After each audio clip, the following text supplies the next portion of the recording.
My name is Zelda Fight, and 3 months ago, I watched my supervisor obliterate what she assumed was nothing more than spreadsheets and meeting notes.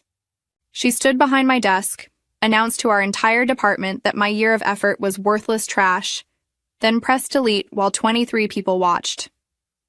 What she actually wiped out was the unseen backbone holding our company together.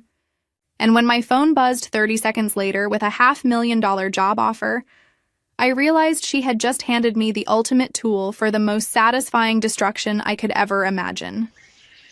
Before I tell you exactly how seeing her panic became the sweetest moment of my professional life, could you take a few seconds to hit that like button and subscribe?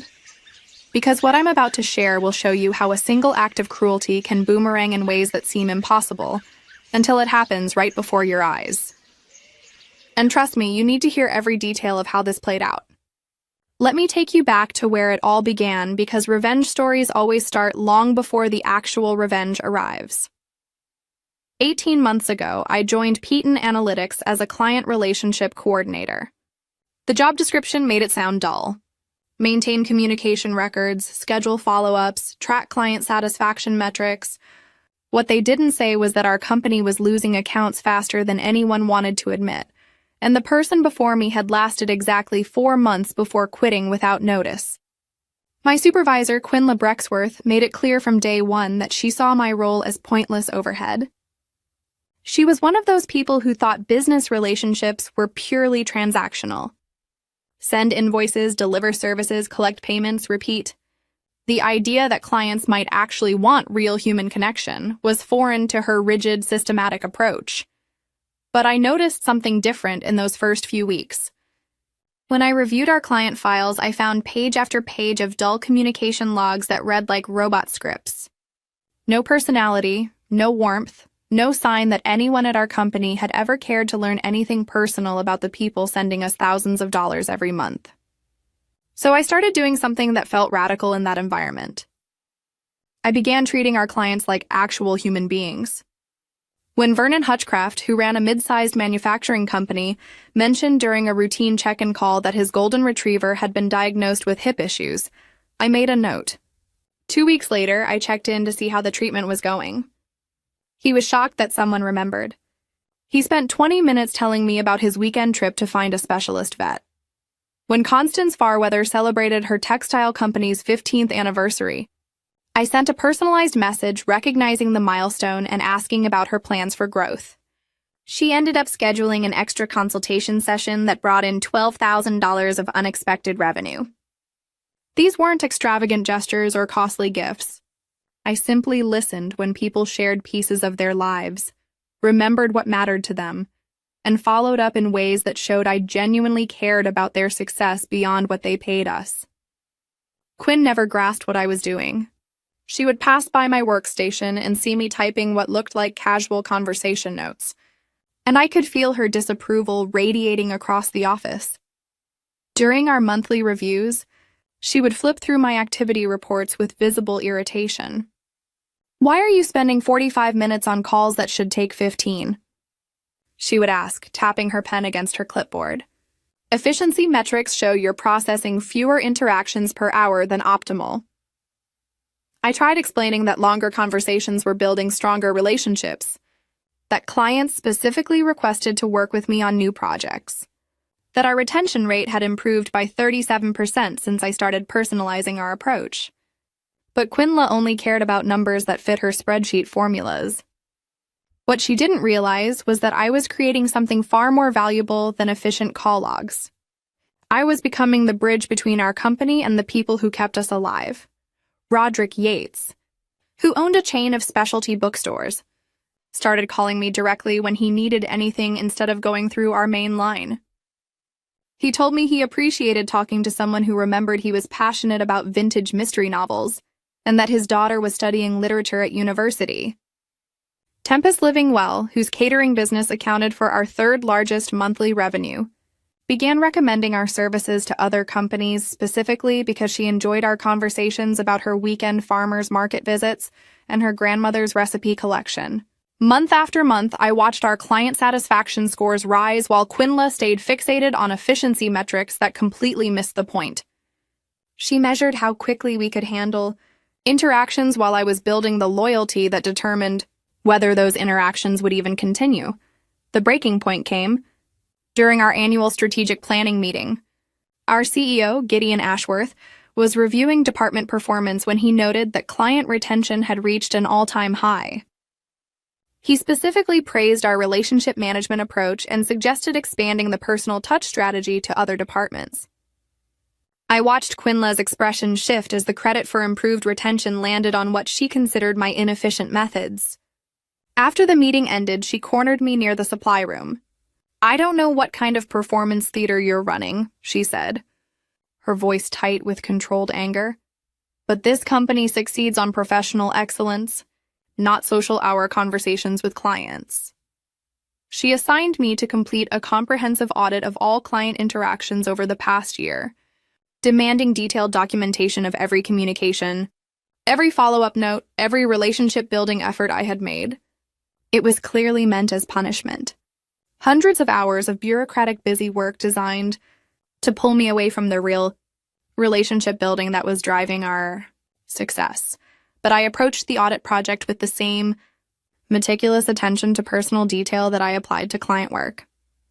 I created detailed records showing not just which communications had occurred, but how those interactions had translated into business outcomes. I documented the catering referrals Tempest had generated, the expanded services Vernon had purchased after we discussed his company's growth plans. The contract renewal Brick had signed early because he trusted our partnership. The completed audit was 53 pages of evidence that personal attention to client relationships was directly responsible for over $200,000 in additional revenue. Every casual conversation about weekend plans or family celebrations had strengthened business ties that competitors couldn't replicate with their generic transactional approach. I was proud of that audit. It represented not just a year of work, but a year of genuine connections that had transformed how our company related to the people who trusted us with their business, which made what happened next even more crushing. Quinla called an all-hands department meeting on a Tuesday morning in late autumn. She announced we needed to review our client relationship protocols and that my audit would serve as a case study for discussion. I assumed she was finally ready to acknowledge that personal attention was driving our improved performance. Instead, she directed me to display my audit files on the main conference room screen while the entire department watched. Then she began dissecting every personal note, every conversation detail, every relationship-building effort as evidence of unprofessional boundary violations. "This is exactly the kind of inefficiency that undermines our service standards," she declared, scrolling through months of careful documentation.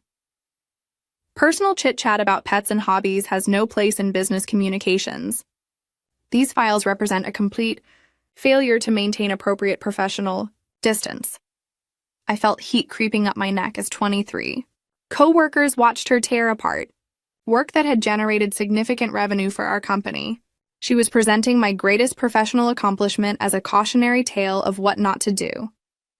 But then she did something that crossed a line I never expected. She pulled up the file containing my complete audit database, every client note, every relationship detail, every conversation record that proved how personal attention was driving our business success.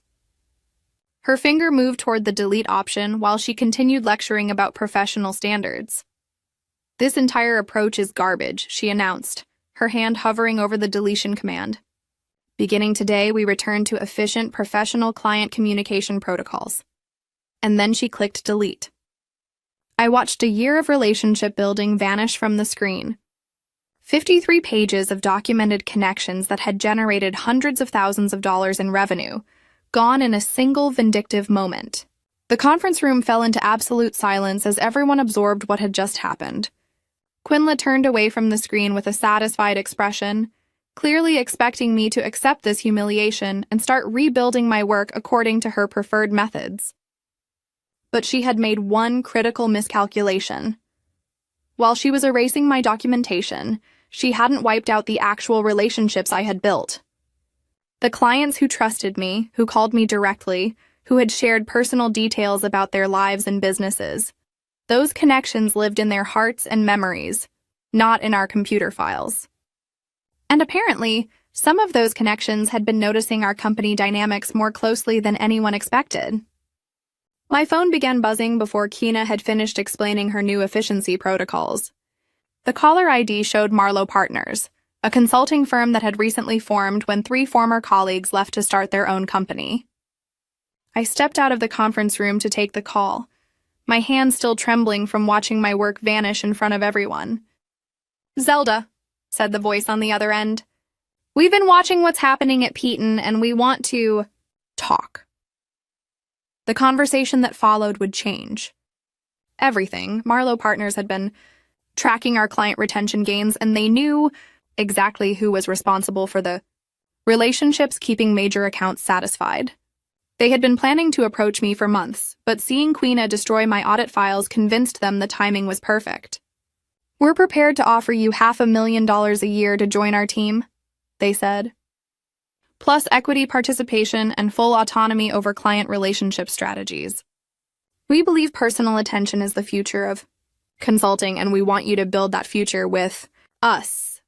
$500,000 and more than double my current compensation, working for people who valued exactly what Kina dismissed as worthless, inefficiency.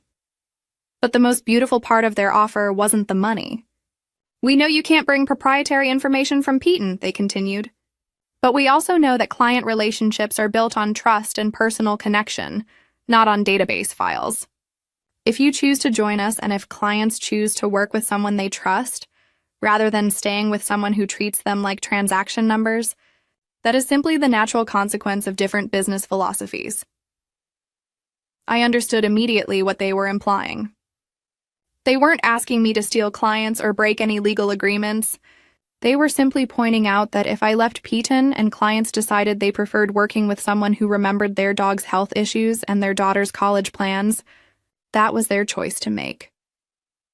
When I walked back into the conference room, Quina was still lecturing about professional efficiency standards while my former coworkers stared at their hands or notebooks, clearly uneasy about what they had witnessed. She noticed I had returned and paused her presentation. "Do you have questions about our new communication protocols?" she asked.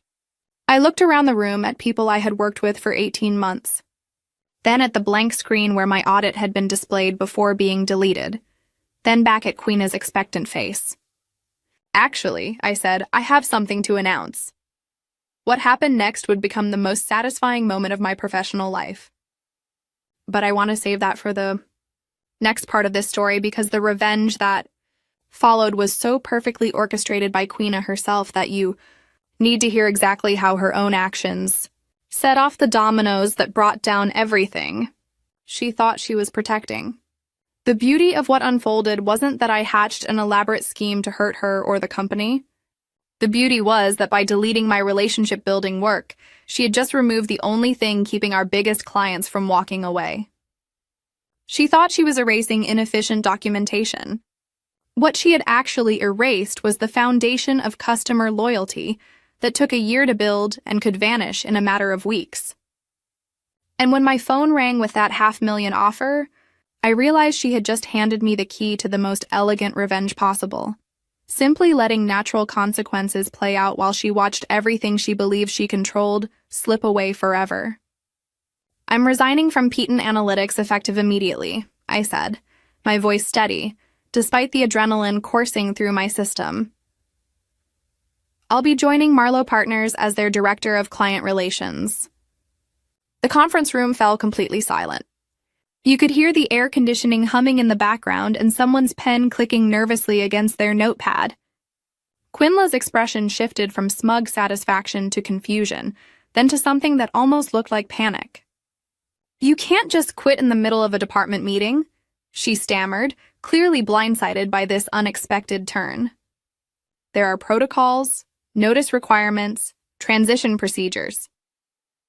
"Actually," I replied, pulling out my phone to show the contract offer I had just received. "My employment agreement allows for immediate resignation in cases of hostile work environment or professional misconduct. Having my work deleted in front of colleagues while being publicly humiliated qualifies on both counts." Gideon Ashworth, who had been quietly observing from the back, stepped forward. Perhaps we should discuss this privately before making any hasty decisions. But I was done with private discussions and diplomatic solutions. Quinla had chosen to humiliate me publicly, so she would get to experience the consequences just as publicly. "There's nothing to discuss," I said, gathering my personal items from the conference table. "My decision is final. I'll submit formal resignation paperwork within the hour." As I walked toward the exit, I could feel 23 pairs of eyes on me. Some of my coworkers looked shocked, others impressed, and a few seemed to be reconsidering their own career choices. Quinla called after me, her voice higher than usual. "You're making a huge mistake. Marlowe Partners is a startup with no proven track record. You're throwing away job security for some fantasy about relationship building being more important than professional standards." I paused at the doorway and turned back. We'll see which approach proves more valuable. Within 24 hours, I had cleared out my desk, completed exit interviews, and started my new position at Marlowe Partners. Their office was smaller than Peaton's, but filled with energy and excitement about building something innovative in the consulting space. More importantly, I was finally working with people who understood that business relationships were built on genuine human connection, not efficiency metrics and standardized protocols. But the real validation came in the weeks that followed as I watched the natural consequences of Quinla's actions unfold with devastating precision. I hadn't contacted any Peaton clients. I hadn't made sales calls or sent recruitment messages. I simply updated my professional profiles to reflect my new role and continued, being the same person who had spent a year building authentic relationships with people who needed consulting services. The first call came on Thursday morning, 3 days after I started. Vernon Hutchcraft, the manufacturing company owner whose golden retriever I had checked in on during routine calls, dialed my new office directly. "Zelda," he said, "I heard through the professional network that you've moved to a new firm. I wanted to congratulate you and ask about your company's capabilities." We talked for an hour about his business needs, expansion plans, and yes, his dog's improved mobility after the specialist treatment. By the end, he had scheduled a consultation to transition his account to Marlowe Partners. The second call came that same afternoon. Constance Farweather, whose textile company anniversary I had celebrated, wanted to discuss her upcoming project needs with someone who truly understood her business philosophy. "I've been working with consulting firms for 12 years, she told me. "And you're the first person who ever made me feel like my company mattered beyond the invoice amount. If you offer the same personal attention at your new firm, I'm interested in making a change." By the end of my first week, I had received calls from 6 former Peaton clients, not because I solicited them, but because they preferred working with someone who treated them as individuals rather than account numbers. Meanwhile, back at Peaton Analytics, Quinla was beginning to realize what she had actually erased when she destroyed my relationship-building documentation.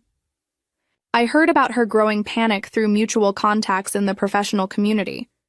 Apparently, she had tried contacting major clients for routine check-ins, only to discover that many were no longer interested in continuing their contracts.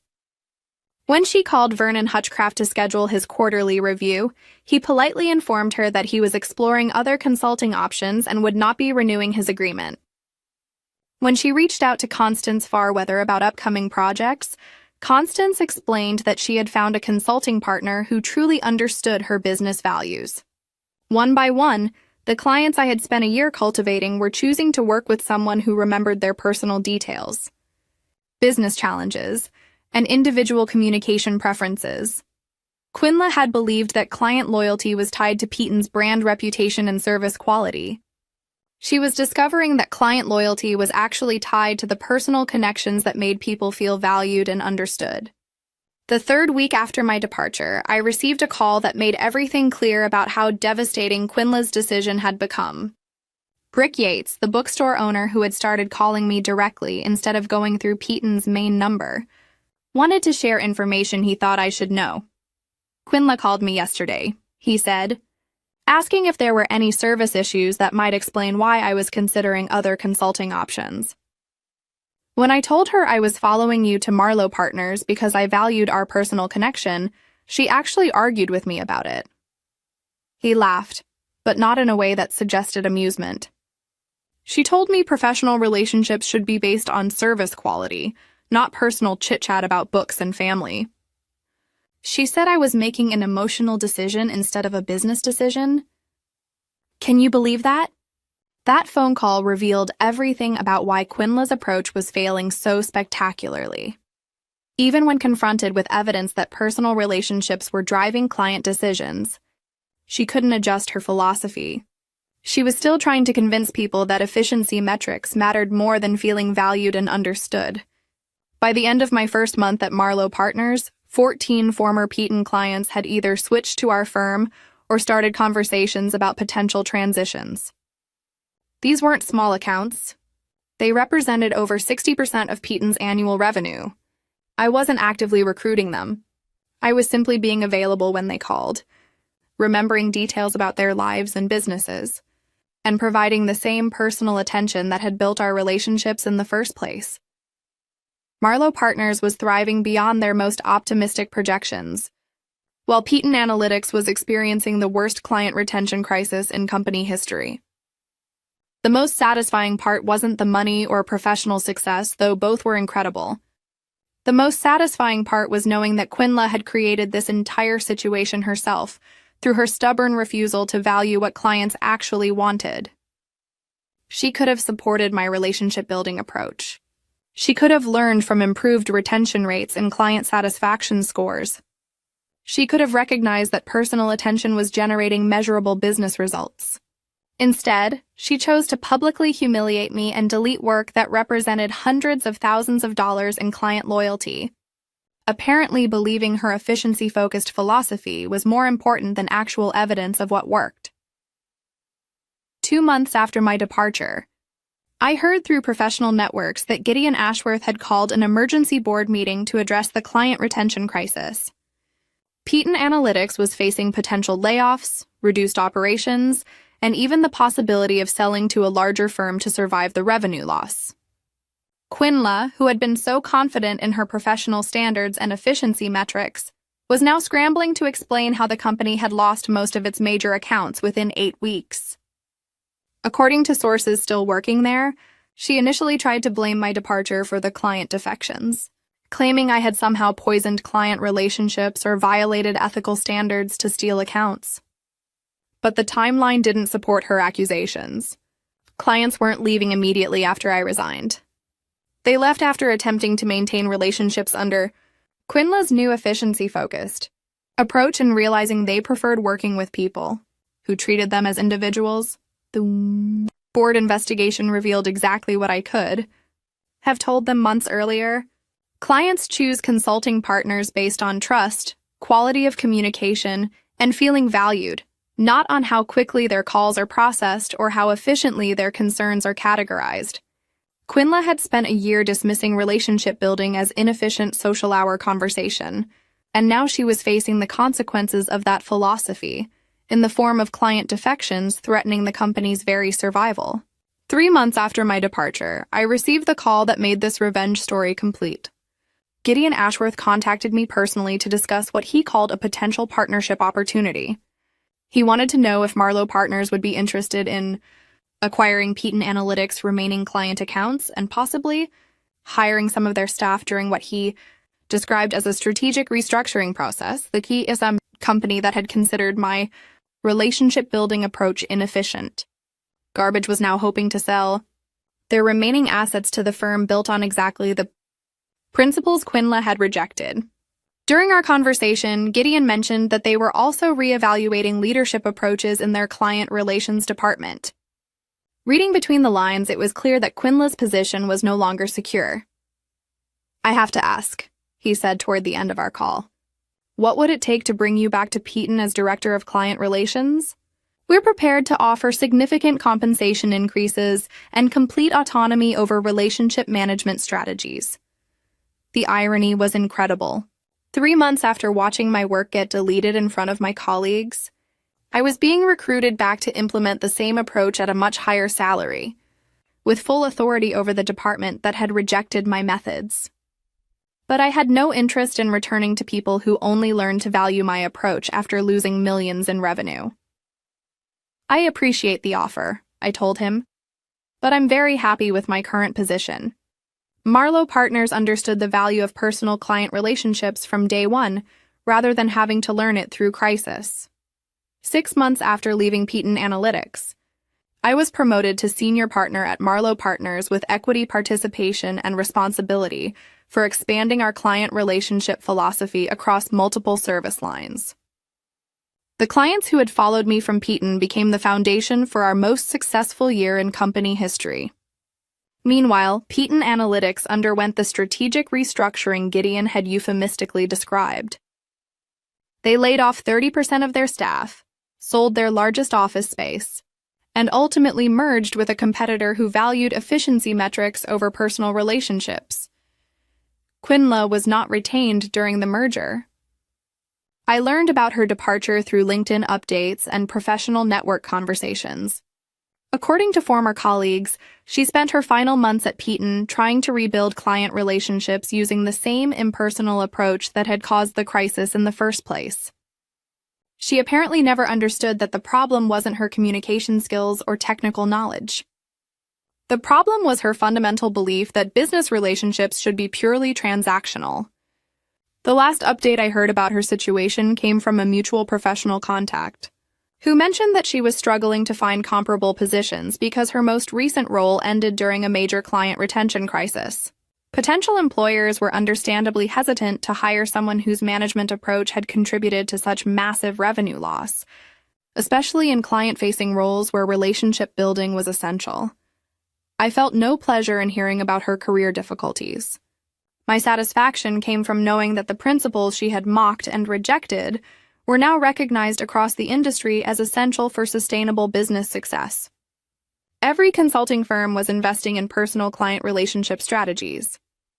Every professional development program emphasized treating clients as individuals rather than transaction sources. Every successful consulting practice prioritized exactly the approach Quinla had considered inefficient garbage. She had been wrong about what clients valued, wrong about what drove business success, and wrong about the importance of personal connections in professional relationships. And her wrongness had been revealed not through elaborate schemes or calculated attacks, but simply by allowing natural consequences to unfold after she chose to publicly destroy work that represented the foundation of customer loyalty. The most elegant revenge is always the kind where your opponent defeats themselves through their own actions, and you simply step aside and let their poor decisions create the destruction they deserve. Today, 2 years after watching my audit files get deleted in front of 23 colleagues, I'm running the client relations division for one of the fastest-growing consulting firms in our region. Our success is built entirely on the principle Quinla rejected. Business relationships thrive when people feel valued, understood, and personally connected to their service providers. Every day I work with clients who appreciate having their birthdays remembered, family updates acknowledged, and business challenges addressed, with genuine personal investment in their success. And every day I'm reminded that the best revenge against people who undervalue your contributions is simply proving them wrong through your continued success elsewhere. Quinla thought she was deleting inefficient documentation when she destroyed my relationship building work. What she actually deleted was the only thing preventing her professional world from collapsing around her. Sometimes the most satisfying revenge is just letting people experience the natural consequences of their own terrible decisions while you build something better somewhere else. If this story resonated with you, or if you've ever had someone undervalue work you knew was important, I'd love to hear about it in the comments below.